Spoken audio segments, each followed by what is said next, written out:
good advice when you provide a ticket or you go through your workflow, try to have as much context and data for the remediation and for what it is you're fixing as possible. Very, very good. All right, Joe. Now do the opposite for me. Give me some bad advice on dealing with remediation. Bad advice. Ask your engineering teams to fix all the alerts that your scanners are emitting. Oh, that's pretty bad. Matt, can you do worse than that? What's worse advice? Worse and similar. You kind of took mine, Joe, but as a CISO, have the mentality of I need to fix every single vulnerability, because if there's one thing that's certain in life, it's death, taxes, and vulnerabilities. You're always just going to have them. That is true. Death, Yep. taxes, and vulnerabilities. I love it. Let's get this rolling. Get ready. It's Super Cyber Friday. Hello and welcome to Super Cyber Friday, everybody. Hey, please, would you mention in the chat room if you had difficulties coming here? We didn't see people online, and all of a sudden we saw people online, and I see people rolling in right now. So just tell me if you didn't get a link or anything like that. We just want to know if there was a technical problem for today's show.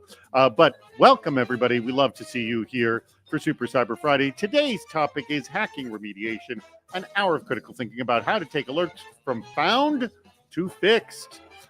We have two fantastic guests for you here today, and that would be Joe Harrington, Senior Security Engineer of the Principal Financial Group, and Matt Brown, Solutions Architect for Endor Labs. By the way, huge thanks to our sponsor, and that would be Endor Labs. They are responsible for sponsoring today's event. All right, lots of different ways to participate. You know how they do it. We got the chat room, how to improve remediate. How to improve remediation. I'm going to get it out here. That's your 10% better tip. Please make a hashtag 10P so we can see your wonderful tips here. You can join us on video with Bring Me On or ask a question of our guests. There's like that little, the question bubbles right now underneath the chat bubbles on the little icons on the side. Click on that and ask a question or vote for your favorite question as well. All right, here's the format. Good advice, bad advice, worse advice. We want your improved remediation tips, 10P. We'll play the public interest. We'll play Slogans Run. There is going to be a prize for the winner of Slogans Run. We'll do it through the Kahoot platform. Last questions and answers. And then we will have our meetup. All right. Also, join us for our 11/14/25 show. That's in a week from now. And that will be hacking cybersecurity marketing. And here, let me just do that. I'm going to throw this on stage. You can go ahead and click and register for that at any time during the show. We also have it in the upper right-hand corner there. If you click the register, it will open up another window. You will not be kicked out of this. The other window will open, and you can join in the conversation there. It's an hour of critical thinking about how to better speak to the community, and we will have Gianna Whitfer, who is the one of the founders of the Cybersecurity Marketing Society and the Cyber Marketing Con. And we'll have our meetup, by the way, everyone, at the very end of the show. All right. For those of you who are on this all the time, this is a lot of old hat, and my apology for you hearing it again and again. But we're done. Josh, take that off. Thank you. Let's get rolling with our questions at hand now. So we were talking about remediation. Both of you kind of spoke to the just having to fix everything. And we have brought up this topic a lot of you don't need to remediate everything. Only a small percentage you have to. Don't just pay attention to CVSS alerts. I'm hitting all the top hits. These are things we don't need to repeat because our whole audience knows this. You don't need to just follow CVSS scores. You don't need to remediate everything. You have to provide context to those things. So these are all the things our audience kind of knows. Yet, even knowing all this stuff, it's really friggin' difficult. Joe, why? It's difficult because we're competing for attention, basically, with one of our key audiences, or a couple of our key audiences, developers and their leaders. They've got thousands of things coming at them each and every day, and it's hard to break through all that noise, I think. Mm-hmm. Okay. So it's just a lot of noise. Would you agree with that, Matt? Yeah. I mean, think about an organization with like 10,000, 20,000 repos, that's hundreds of thousands, millions of alerts. And if you think, oh, well, we'll just fix anything that is a high or higher, software is complicated. It's really, really complicated.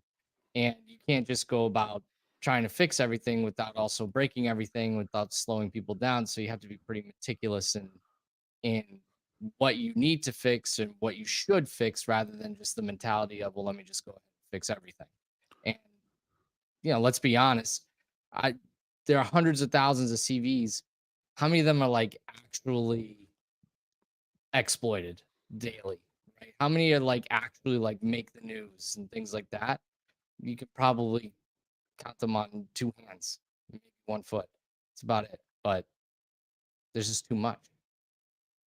By the way, Scott McNeely's strategy, this is from Peter Gregory, was this: patch nothing except that which specifically represents risk in your organization. I would agree, but the answer to that question seems quite difficult to achieve. Would you agree with that, Joe? Absolutely. Yeah. I mean, I would agree with that too. It's just finding that which poses a real risk to your organization is the difficult thing. And you can use a lot of different heuristics to do that. I mean, besides CVSS, which you mentioned, of course, people are probably aware of like EPSS scores, which further kind of narrow the scope of what you need to look at. And then it's also just critically important to be aware of the context in your own organization. What kinds of applications are you running? What kind of infrastructure are they running on? So at least you have the broad strokes of about which CVEs might be relevant to you and which aren't. I know that's been pretty successful for my team. I'm going to put this question right here. Aman Sood asks, are we only talking about intellectual property vulnerabilities, or are commercial off the shelf also in scope? What do we mean commercial off the shelf also in scope? Do you know what he's referring to there? Probably just like buying a piece of software, like, license for software, and, Okay. Office 365. Right, that kind of thing. Well, let me go ahead and try to use. Yeah, there you go.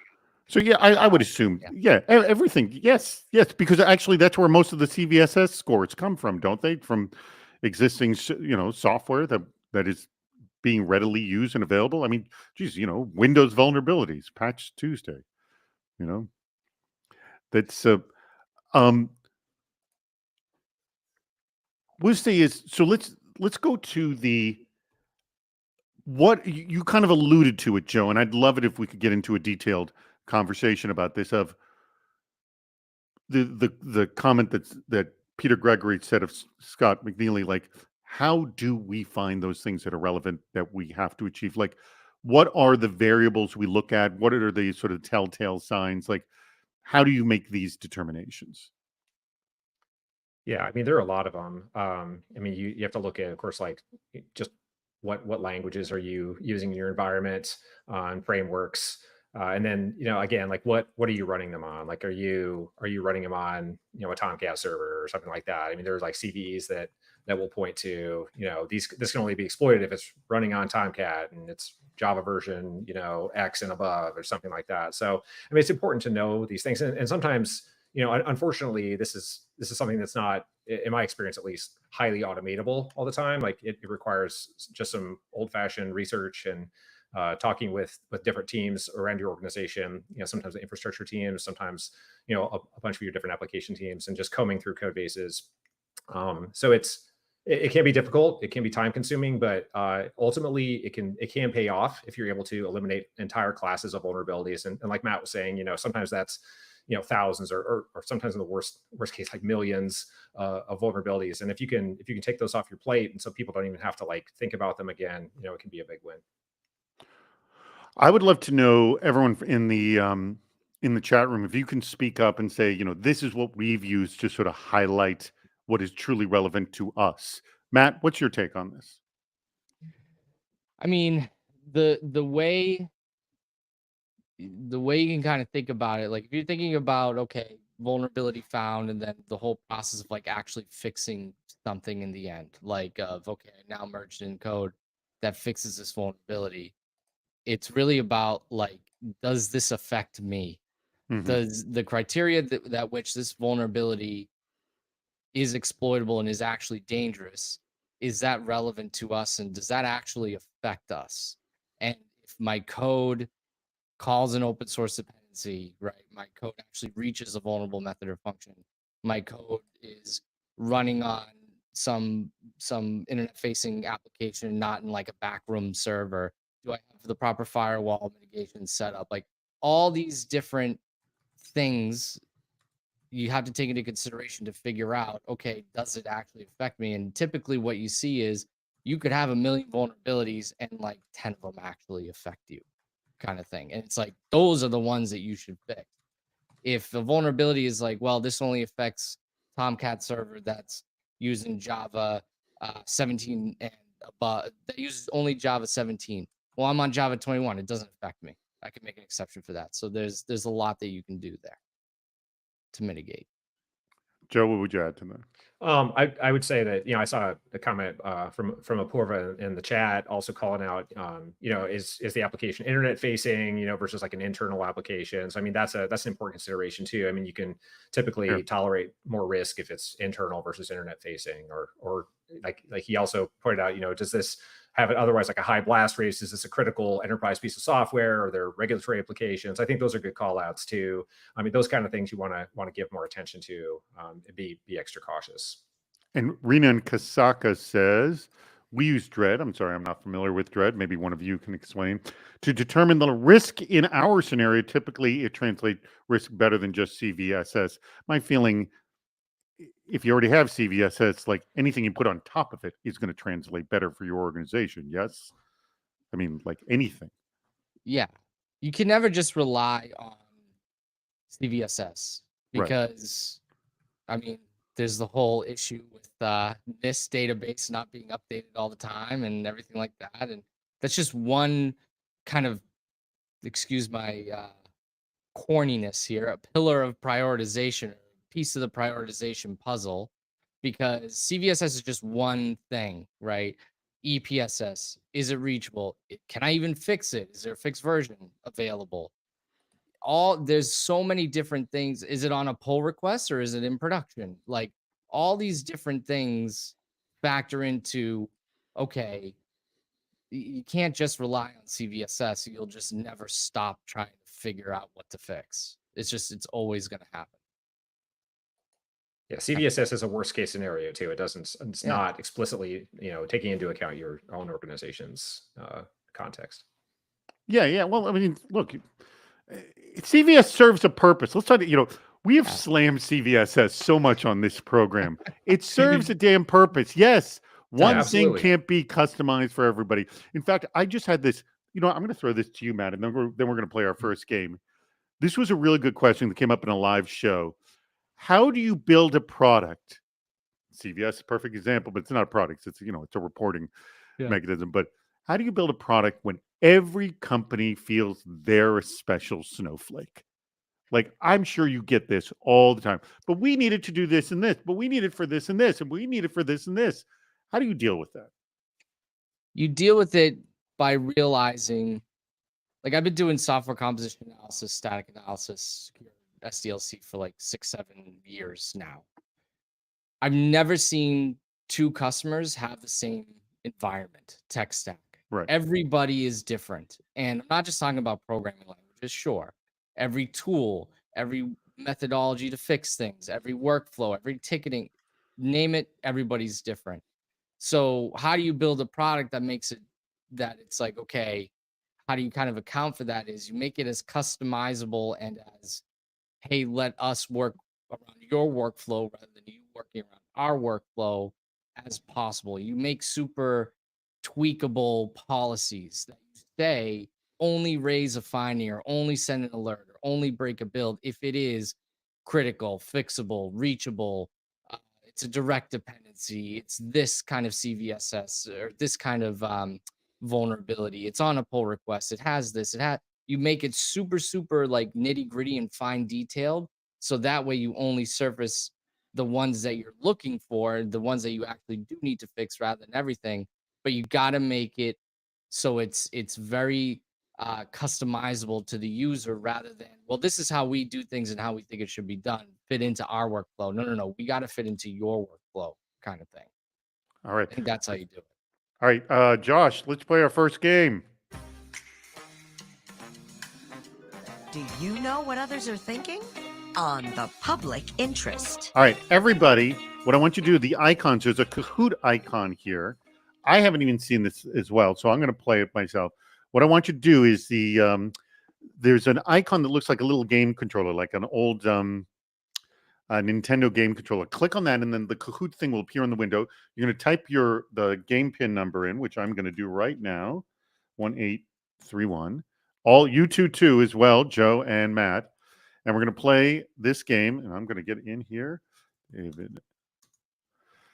I am in as well. Everyone's getting in. Oh, good. Good crowd's getting in. Come on, everybody in. I'm going to do a 10-second countdown, and then we're going to start the game, all right? So please get in. Are you ready for the 10-second countdown? That means you have to do this quickly. Remember, you click the little game controller icon, you type the game pin in, then your personal name. Here's your 10-second countdown.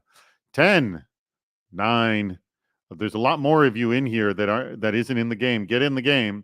8, 7, 6, 5, 4, 3, 2, 1. And this is going to make perfect sense to you if you've never seen it before, Matt and Joe. All right, let's start the game. Let's go, Josh.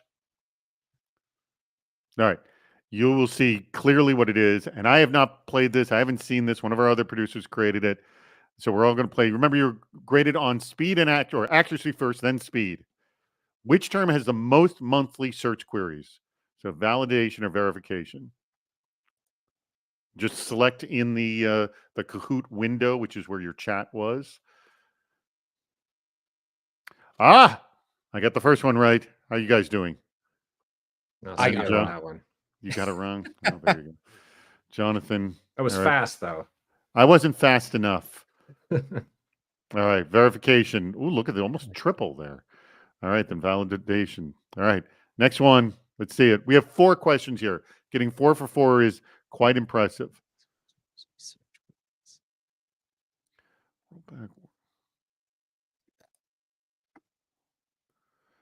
I think I went wrong. Whoops. think I oh, picked you have to wrong. hit submit too. Yeah.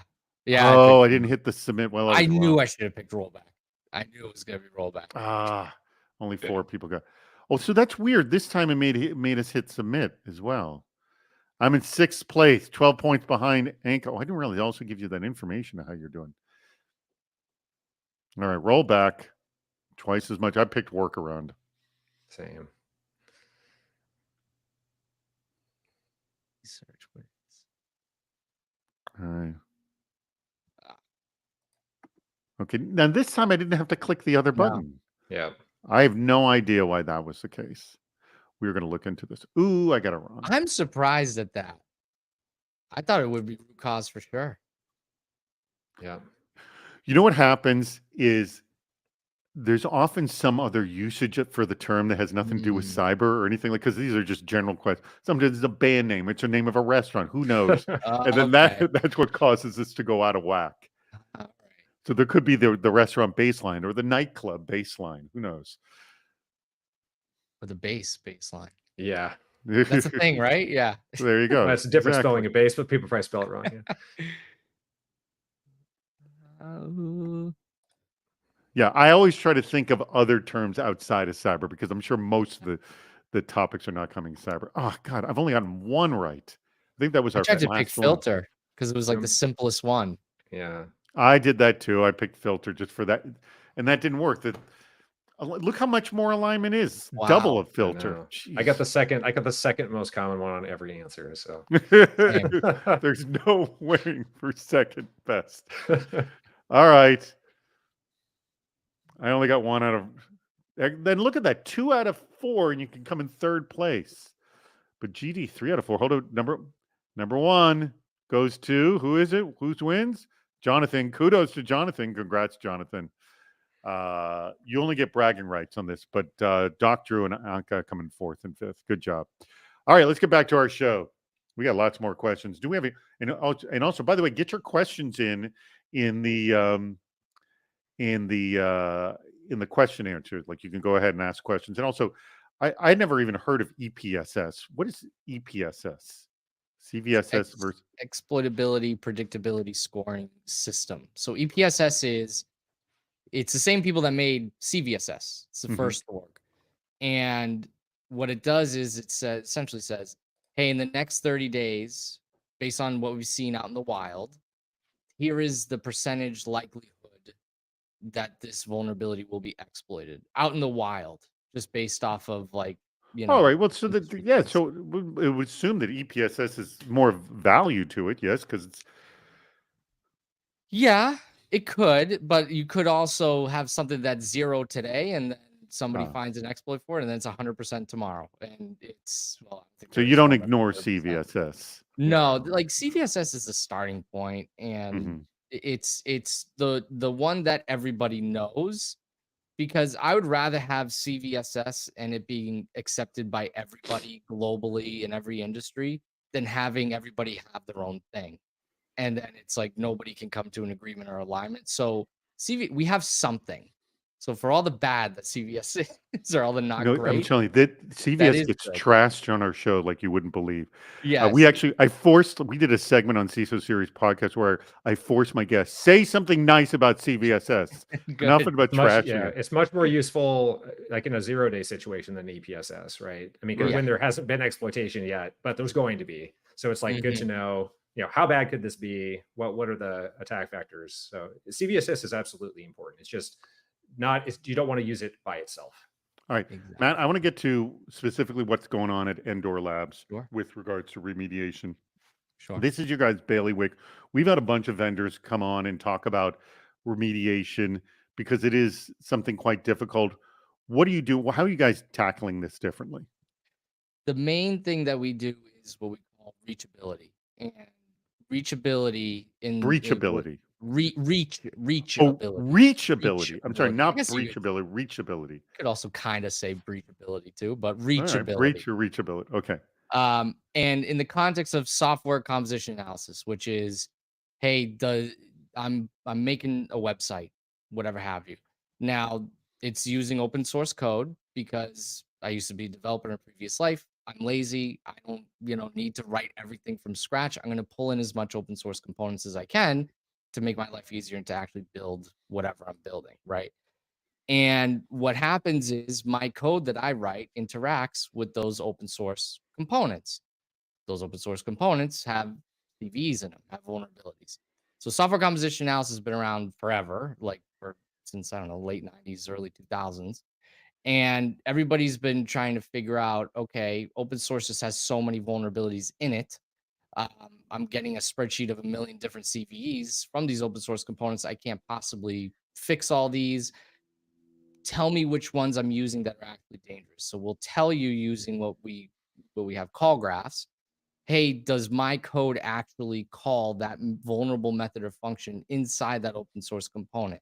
From that, so it's like if you have 100 CVEs, now you're down to 10 because it's like these 10 your code actually uses and it's actually reached.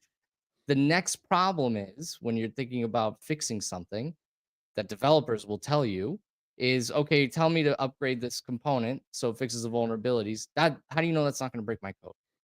And that's really where a lot of friction happens when you're trying to fix these, because it's true for a long time the answer was, well, upgrade to the minimal viable component, and hopefully it's not vulnerable. We don't see that there are vulnerabilities in here, but So do your you guys testing. are offering a safer way to remediate because it Exactly. answers that second question, which is what often holds up the remediation. Exactly. We use the call graphs to tell you, oh, hey, if you upgraded this component, you're not calling anything that's been changed or added or removed. So this is a very safe upgrade for you to do because number one, it'll fix all these vulnerabilities. But number two, it's not going to break your code. And then that way, it's like, boom, you can just open the pull request and merge it in. All right. I'm going to use that as a means to make this call out to our audience here. I'm going to publish this right now. So, whoops. All right. Do you want the CISO series to introduce you to the Fine People Endor Labs? This is a great little combination they have. Not only will they give you the clear no universe where I'm saying no. There you go. That you can say yes or no here. We're making the introduction, whether you like it or not. Look at the 5 votes coming in. Keep them coming. Keep it going. We'll make the introduction. We'll do this for you next Monday. Go ahead and do that. And I'll remind you that poll all throughout today. I think this is really interesting because it essentially what I find very interesting what you're offering here that we hear a lot is they they'll tell you the context. Most of the vendors we've talked to, he says, we'll tell you the context of why this is important to you because it's exploiting this. And then from that point, it goes, oh yeah, and then we'll hook into your Jira system. We'll hook into that. And then it's like, figure it, like you deal with your internal process, but you deal with what you know is to be one of the number one hangups as to why this doesn't get done. Is just like, sounds great, but what if? Right. And you're answering that first big what if. Exactly. Yeah, exactly. Like we provide all the work that you would do anyway to figure out, is this going to break my code?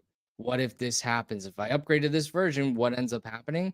You're gonna do all that work. That takes time, and that's why people don't fix things, because developers are like, no, I gotta go build things and push the prod, and I can't work on this stuff. We do that for you. Like that's done, and the evidence is right there for you to actually take a look at. So no universe where I'm saying no or yes. Both options work for us. All right, let's get back into our conversation. Please get your questions in, and lots of good advice are coming in as well. Hey, this is a good question from Marina Siegel. How do you estimate the time to remediate? Right there. That's a good question because not only says these are prioritized, but I'm assuming you have a high, low, medium, and do you also say like, oh my God, stop everything, do this now? Are there any ways you can do that? I mean, Sorry. yes. Oh, is that for Joe or me? Either one of you jump in. Go for You it, go Matt. first. No, you go first, Joe. Okay. More All right, industry Joe. experience. Yeah. Yeah. So we typically don't want to ask people to drop everything and fix something unless it's No, but you want to, like, if the alarms have to start going off. Yeah, if the alarms have to start going off, then yeah. And estimating time to remediate is actually kind of hard sometimes for a security engineer. I mean, the people who know the code base best and understand the work best are the software engineers. So I think it's I guess my advice would be just work very closely with those software engineering teams, to try to come up with, some of your trusted contacts, be like, okay, hey, we've got this needs to be fixed now. What do you guys think this is going to take? And then you communicate that more broadly to the organization to estimate kind of impact. But yeah, I think a little bit of humility in that kind of case goes a long way too. Yes. We don't want to be one of these security people that's acting like Chicken Little. The sky is falling, do we, Matt? No. What would be your answer to that in terms of time to remediate? It's very hard. I've met countless folks who they all have SLAs on like, hey, criticals is 7 days, meet highs are 30, whatever. I don't think I've ever met anybody who says, oh yeah, it takes us 3 days to fix critical severity vulnerabilities across the board. It so just depends on everything. Now, if it's a log4j, you can estimate the time that it takes to fix that stuff, because that is everybody drop everything and oh my God kind of thing, right? Yeah. But like the typical critical, 9.8 EPSS of maybe if it's 0, that takes you 3 days more to fix because, well, nobody's exploited it yet. So we can kind of put that on the back burner versus something that's 90%. That may take you a day.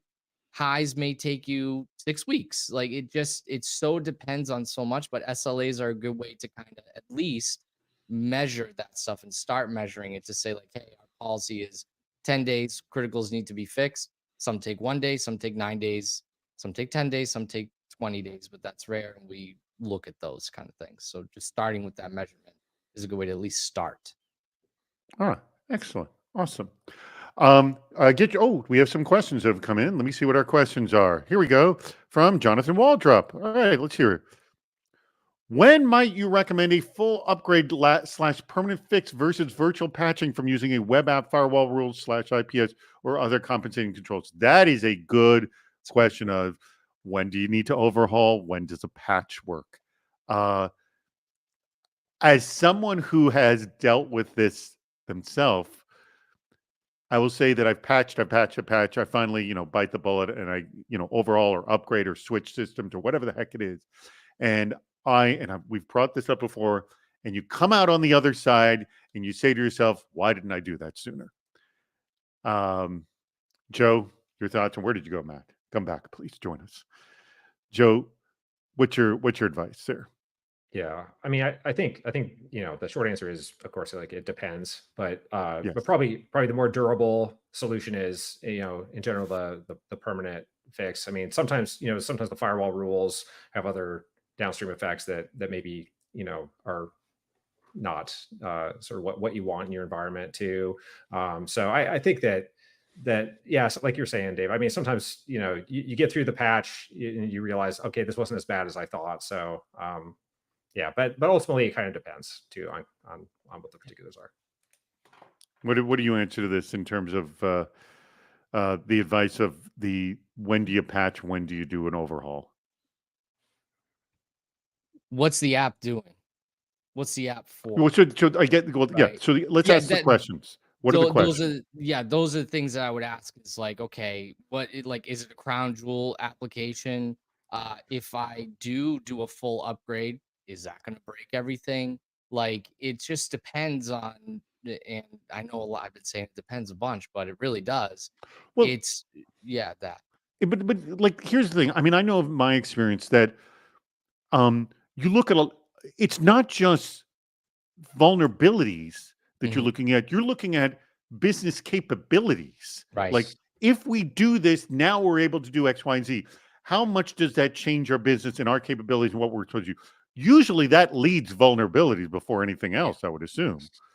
Yeah. I mean, unless the software is like Swiss cheese and you are literally, plugging the dike chronically, it's usually business imperative that's pushing this. Exactly. I would assume. Yeah, if it's tied to a lot of revenue, if it's bringing in customers, like it's part of your core business, like there's a lot of factors that you have to take into consideration. There you Where it's go. deployed. Absolutely. Business There's impact, there's more aka risk. Yeah, and there's more risk than just security risk, right? There's risk Yeah.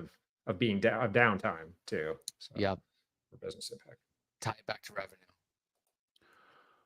let's talk about recent successes with regards to remediation. What have you been doing? And both of you just jump in. What have you been doing differently, or Matt, what have you seen your customers doing differently within the past couple of years that they just did not do before? I've been seeing more like security champion programs on the development team, and I've been seeing more Yes, I hear that a development. lot.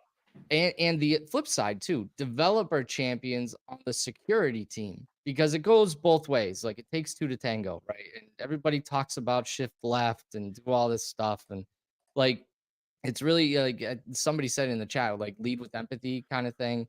I could go down the AI rabbit hole, but I'm going to try to avoid it as much as possible. But having a good, solid program of not only like processes, tools, but people as well is making a big impact. Like having more collaboration and just understanding, like, hey, listen, I'm not just sending you stuff just to send you stuff to do. This is actually going to impact us as a business this way, and security impact this way, and vice versa, kind of thing. Yeah, and I think just kind of like, I guess, kind of follow on that line of thinking. Yeah, I think really focusing on building that trust between the different disciplines has been really important kind of over the past couple of years. I know, kind of in my world, and really, I think I liked how you put that, Matt, too. Having security champions on the dev side, but dev champions on the security side. I know that's absolutely worked kind of for us, and really just seeing AppSec in particular is an interesting discipline, because it's really part of the SDLC, right? It's part of delivering software, and I think having that mentality has really helped too. Yeah. All right. Let me remind people, in 4 minutes, we're going to play our next game. And our next game, this is why you want to stick around. We will be the winner. It'll be another Kahoot game. The winner will get an awesome CISO Series jacket. And if you do win, assuming you live in the U.S., and if you already have one of those, we are hopefully opening up this new store. In fact, I've talked to our vendors where you'll be able to pick another prize. if not the jacket. All right. With that being said, let me get to another question that we have, not from our group, but from my group. Let's talk about blast radius, because this has to do with all the variables. Like maybe we could kind of not limit this to just this, but blast radius has a lot to do. Like if we don't fix this, this is going to affect team, this, and this. Like maybe we could just talk about all the questions you have to ask yourself, and maybe also, Matt, if you can explain like how much of this can you answer within the Endor platform. And by the way, if you have not gone to the poll show on stage, please go ahead and answer the poll right there and have a nice warm introduction from Endor Labs. But so a blast radius question is one. Joe, give me another one. Let's ping pong. Like, what are the questions we're going to ask to determine sort of the severity in our environment? Yeah, I would say beyond just like pure blast radius, I would say like criticality of apps that are affected. Like, Okay. Are these business critical apps versus just like some humdrum thing? Okay, so critical of a blast radius. Matt, give me one. Criticality of apps, blast radius, and teams and orgs as well. And Like what groups? That's part of blast radius. Like what groups are affected by this? And by the way, audience, jump in if you've got some other variables to throw in. Give me another one, Joe. Yeah, well, I mean, going back to like we've been bashing on CVSS, but I would say like overall severity it is a variable. Yeah, would be very important to know. And probably EPSS, as we've discussed earlier. Yes, absolutely. Yeah, Matt, other variable? Things like, am I using it? Is it reachable? Can it be fixed with a patch? Like we offer something called patches, which specifically for Java, it's okay. In these projects, typically people are just pulling the same dependency for several different projects. So we have an option for Java because it's just been notorious to upgrade older versions of components within Java. Hey, if you use this patch, it's going to fix 2,000 issues across these 200 projects, and it's not going to break your code because we have the context. So just seeing like where these dependencies are used, and just figuring out, okay, it's in all of our apps. We should probably do something about this. Anybody more advice from our audience? Please shout that out. And then I'm assuming, and maybe EPSS says this, but how active this threat is. Yeah. Yes. Does EPSS tell you how active it currently is? Yeah. Like it basically measures threat. Yeah. So if it's very, very well, I wouldn't be surprised. Would you probably put that at the top, because that tells you the speed that you need to deal with this? Yes. You could. Yeah. That's definitely one way to do it if it's super crazy active. But then again, it's like, yeah, it's crazy active, but like we have one instance of it that the data science team uses on their local machine. Yeah, or it's just not applicable. Whatever the exploit is, it's not. Yeah, it doesn't follow the patterns we use in our environment, so we don't really need to, give it immediate attention. All right, we have another game. Time is ticking as we play Slogans Run. All right, go ahead and click that Kahoot button right there. So go hit the Kahoot button right there. We want to play right. By the way, you are all playing for a prize. All of you are playing. I'm not playing. So get in there. But everyone's going to be getting there. You're going to be playing to compete. Remember, type in the number, your name as well. And so the way this game works is you will see a slogan. Actually, I forget how it is. It's either the company name and you get to match the slogan, or the slogan you match the company name. It's one or the other. I think it's a slogan, then you got to match the company name, but we'll figure it out. Is it any company or cybersecurity company? They're cybersecurity company. Okay. Yeah, it's not. We're not going to. It's not going to be Coke and Pepsi. Have it your way. So one of the problems with this game is a lot of cybersecurity slogans sound exactly the same. Mm-hmm. So my apologies, because it is tough. They do all sound the same. All right, I'm going to give it a 10-second countdown, and then we'll begin playing. Everyone ready? 10, 9, 8, 7. Get in there. There's a lot more of you out there than are playing this game. 6, 5, 4. By the way, I want to remind everybody to stick around for our meetup at the end of the show. Audric, weren't you a latecomer last time? 3, 2, 1. Freddie, thank you for joining us. And let's begin this. Let's go. I think we got 5 questions on this one. Slogans Run. By the way, let me know if you've seen Logan's Run. Match the slogan to the company. All right. The only platform that truly addresses the human element of cybersecurity. Now, this is cruel to put none of the above. Now, all of these are direct competitors that do the same thing. So that's why this is quite tough. This one. Because they're all claiming to be the only platform that does it. I would say all 3 would probably claim this. No before was correct. And most of you got that. Good job. Good job. But Viper with the quick fingers, the quick clicking fingers is in the lead. All right, let's go to the next one.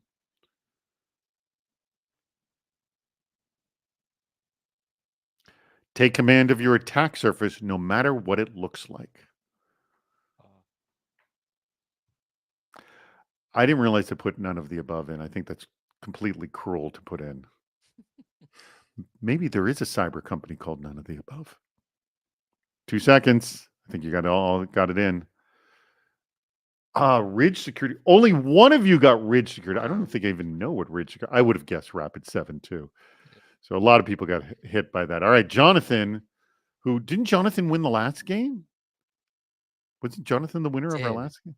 Yeah. Oh my God, Jonathan, if you go 2 for 2, I'm going to be way impressed here. I did. Jonathan, good job. Jonathan, you have a jacket, I believe. Okay. Setting the standard for security in the cloud era. All of them would say this. I was going to say, I think I've seen it on all their websites. Good luck. It could be like any cybersecurity company. Yeah, they're all going to say this. All right, CrowdStrike is the one who claims it. Why is Carbon Black still there? They don't exist, really. I mean, do they? Jonathan, you're slipping. All right, Robot is up. I don't know who the robot is. Is this? This is not. No, we got 2 more left. 2 more. Secure your data everywhere. Again, this could be anybody. That could be literally anyone. Yeah. This is why this game is so difficult. And by the way, these slogans change so often too.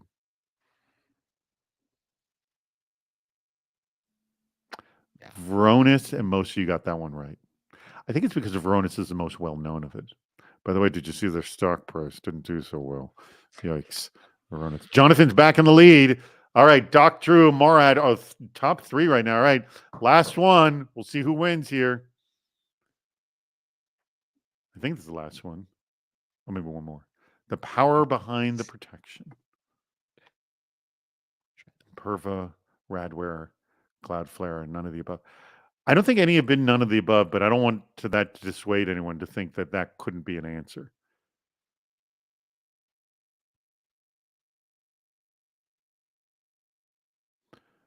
Radware. Wow. This is hard. 3 of you got that right. It's very hard. See, I've noticed a lot of you are clicking for the brand name you know the most, like Rapid7, CrowdStrike, Cloudflare. All right, let's see. Who's in the lead now? Jonathan, still in the lead? Wow. All right. Jonathan, time to go pro. Seriously. All right. Okay, we do have one more. I'm sorry, there were 6 total. Last one. The platform CISOs trust. All right. I'd be humored if it was none of the above. I went against the grain. I picked up. CISOs trust nothing. You got to change that to all of the above. Splunk. Okay, well, that was the biggest. Yeah, that's the biggest name of all of these. Wow. All right. Let's see who the winner is. 3 with 4. It's Aperva. Good job, Aperva, for 4 and 6. Nawab. My apologies for pronouncing it wrong. And the correct answer. And the winner is Doc Drew. All right. Came from nowhere. Good job. Very good. Pigman, I believe you already have a jacket. If so, just email me, and we are going to get this darn site up, and we will let you be able to pick from our list of topics. All right, let's get to our questions at hand. Oh, we do have some more questions from our audience. Let's see what we got here from Murad, who asks, following the completion of remediation, does your incident management process include a postmortem to capture lessons learned? That is an excellent question. Thank you, Murad. All right, I'll ask you both. Let's start with you, Matt. You're nodding your head. Yes? Always. And walk me through the process. How does that work? We have it documented internally in case something happens where it's like, okay, timeline, who first alerted to it, how did it come about, what was affected, who did what. We have, people that are responsible for different areas, and if it happens on the back end, there's a certain team that's responsible, who's on call, who's this. So, and it's just a timeline of what happened, and then within the timeline, this is what we could have done differently, this is what we could have done differently, end result, mitigations for next time. What do we learn? All right, what would you add to that, Joe? Yeah, I mean, the process I think is pretty similar for us. And definitely with a focus on improving the response for the next time that it happens. So being sure to document, all, like Matt was saying, like the different steps, what was done, who was involved, where were the gaps, where were the friction points, and what was taking us extra time, and just to with an eye towards improvement. Very good. And let me also remind people, if you have not done it now, I'm just going to put it in the lower right-hand corner. Join us next week for November 14th, 2025 for Hacking Cybersecurity Marketing. This is going to be a fun conversation with one of the founders of Cybersecurity Marketing Society. And if you're going to the Cyber Marketing Con, let me know, because I will be there. In fact, we're sponsoring the event, and we're ecstatic to sponsor the event. And also to remind you all, the poll that is up, hold it, showing on stage. Don't want to say, please go ahead and vote for the poll. We will make a nice warm introduction to Matt Brown's team over at Endor Labs. We will introduce you if you'd like to know about how they do the really awesome remediation. So look, more yeses in there. Yes and no. Yes and no is the same answer, just so you know. It's the same answer. Whether you take it, either way you take it. Thrilled you're getting in there. Ah, great. We will make these introductions happen. All right. I think I had one more question in here that I did not answer. Let's go from Aman Sood. Here we go. Show on stage. Do most delays in remediation stem from technical debt or from organization behavior? My answer to that would be yes. That is a great question. That is great. How do you influence a lot? That is a great question. Aman Sood wins the award for best question. All right. I'm sure everyone's got a different answer to this one too. Matt, what's your answer? Jeez, that's a really good question. I mean, there's so many answers I give.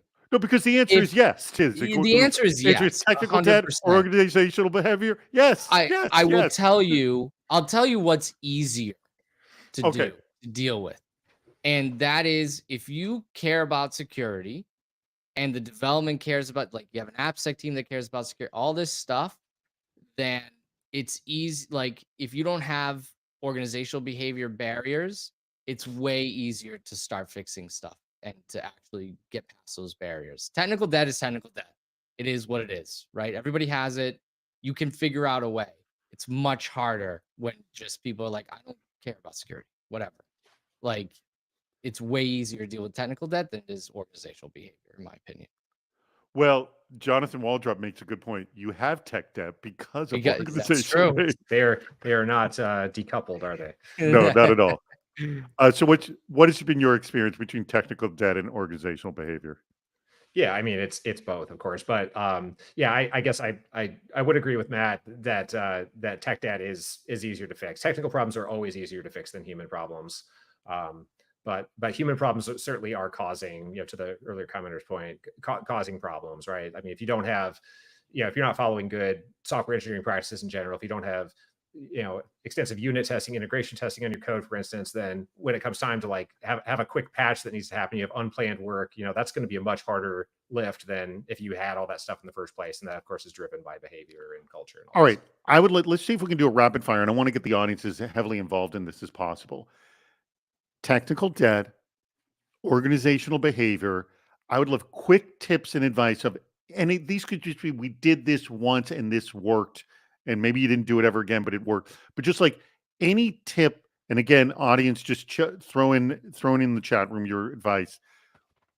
Any small, and it can be a super small thing, like right here, gamification from Aman. I would love details on what exactly that was. Joe, any quick hit you can hear on either side that literally just move the ball a little far. It could be just a couple of yards. What have you done? Yeah, surfacing the relevant and actionable alerts, in a central place where everybody can find them. Okay, centralizing. That's a good thing. Matt, Stems a little bit. Good documentation. good. Like Oh, good you documentation. mentioned that earlier. Yeah, more context does not hurt. Yep. We've heard this from other CISOs. Over explaining is a good idea. Yep. ROI, showing ROI, not always the easiest thing. That Andrew Aiken thing. Get one success in one. This is a good one. Get one success in one business unit and replicate across the That's a entire very org. good way. I agree with that too. Oh, I like this here. Reward dev teams. Here we go. Reward dev teams when they lower their debt with a ratchet system. We drop by 10%. We don't ever go above that watermark. Oh, that is a good one too. And what does Jonathan say here? Prioritize remediations with the security and engineering teams. Hear everyone's perspective. And Murad throws out, tap the phones of the M&A department, check the best credit card software pretty good. purchases. Well, that is a good one. Checking for software purchases. Yes, Yep. that's a good. Any other ones you want to quickly add? Yeah, I think any investment in building trust, across disciplines it goes a huge way. Whenever there's an incident or a need to ask people to drop things, if you're not asking people to drop things all the time, then they'll start to trust you more, and like, oh, this is actually a time where we're going to listen to them. That is a really good point. If it's literally, I mean, if you're having a patch Tuesday every Tuesday, if it literally every day you're alerts, yeah, you're going to run into the Chicken Little problem. All right, hold tight. I'm going to do a quick close, and then I want to ask one final question from both of you. Here, hold on. Here we go. Hey, huge thanks to Endor Labs for sponsoring today's event. Thank you so much, Matt, for his company and his team for making this possible. Hey, we are going to be. I don't know if you know, but our Friday show, we'd always promote this week in review. It moved to Monday. We're now doing the Friday show on Monday. So remember how you like to come on Friday? No show today. You can show up. No one will be there. Go to Monday. Wait till Monday. It's a kick off the week show rather than wrap the week show. And with Jacob Combs, the CISO of Tandem Diabetes Care, we just had him as a guest. He's phenomenal, as is Ross Young, the co-host of another wonderful podcast, CISO Tradecraft. We would enjoy that show as well. Stick around for a meetup. This is my call out to all of you out there. Please join us on our meetup. If you've never been there, I'm speaking specifically to you two who've never been there. Some of our regulars, we want you there as always, but we want all the new people to join us. If you just stay here, what'll happen is you'll see the event will close and it'll say breakout rooms creating, and it'll go 10, 9, 8, and you'll be thrown into a breakup room, and you can move in and out of rooms and chat. It's a lot of fun. We'll continue the conversation, talk about anything you'd like in the last half hour. And then very lastly, if you want to sponsor the Super Cyber Friday, just email us over at CISOseries.com, just info@CISOseries.com, and we will make that happen for you. All right, take that off. Oh, no, I can take it off. Here we go. All right, with our last 5 minutes, Matt, what have we not talked about that we should have talked about? How AI plays into all this. I hate to bring it up, but it's true. Well, no, it's helping. Yeah, yes. Where it helps, but where it hurts as well. Where it makes you where do you hold it? Where do you think it hurts? There's this notion of called not indifference. I forget what it's called off the top of my head, but it's essentially like AI can add bad code, can add vulnerable code, it can hallucinate, it can add dependencies that don't even exist. It's only trained up to a certain date, so it'll add dependencies that are old and that could have vulnerabilities in it. So where it can help, which there's a lot where it can help, but where it can also hurt and where it can cause problems in terms of application security and code security and stuff like that. Okay. And Joe, what did we not talk about? And by the way, the code security thing, which is the thing that you're tackling the most over there at Endor. Joe, what did we not talk about that we should have been talking about? I mean, I guess we kind of maybe grazed it, but talk about we didn't talk about DevOps, or how security actually fits into the SDLC, and how there's this there can be a very reciprocal and mutually beneficial relationship between having like good software engineering typically leads to good security. I'm talking about AppSec in particular, and vice versa. Yeah, well, I would agree with you on there. All right, let me see. I want to thank, I just want to point out that Andrew Aiken, Doc Drew, the winner. Remember, email me, Andrew. AI can be the vulnerability. One of the things we talked about, actually, let me address this with just our last 3 minutes that we have left here. One of the things we talked about, and maybe you're doing this through your platform, Matt, and you can explain, is you got to sometimes treat AI tools like a brand new employee, in the sense that they're going to work really hard.